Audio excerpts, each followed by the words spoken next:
Assalaamu calaykum. Ma taqaanaa Afrika wadamada ugu badka yar uguna dadka yar? Waxaynu halkan ku soo gudbin doonaa labada wadan ee ugu badka iyo dadka yar qaaradda Afrika. Ku soo dhawaada kanaalkeena Horusocod. Seychelles. Seychelles waa wadanka koowaad ee ugu badka yar qaaradda Afrika.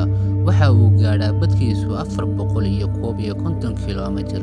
Waxa uu ka kooban yahay jasiirado yaryar oo tiro badan, kuwaasoo gaadha 115 jasiiradood. Guud ahaan qaaradda Afrika waa wadanka ugu dadka yar.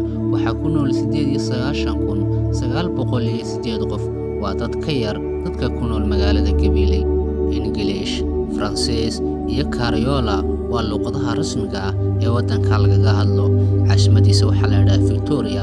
1976 ayuu xornimada ka qaatay gumaysigii Ingiriiska. Sao Tome. Sao Tome waa dalka labaad ee ugu badka yar qaaradda Afrika, wuxuuna badkiisu gaadhaa 1,001 kiiloomitir oo iskuweer ah. Gobolka ugu yar dalkeena ayaa in badan ka dhul weyn. Waxa uu ku yaalaa gacanka Guinea oo dhaca badweynta Atlantic. 1975 ayuu xornimada ka qaatay Boortaqiiska. Caasimadiisa waxaa la yidhaahdaa Sao Tome, oo waxay wadataa magaca wadanka iyaduna.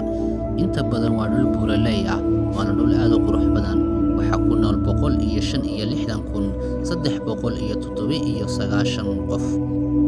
Waxaa 2 jeer ka badan dadka ku nool magaalada Boorama ee gobolka Awdal.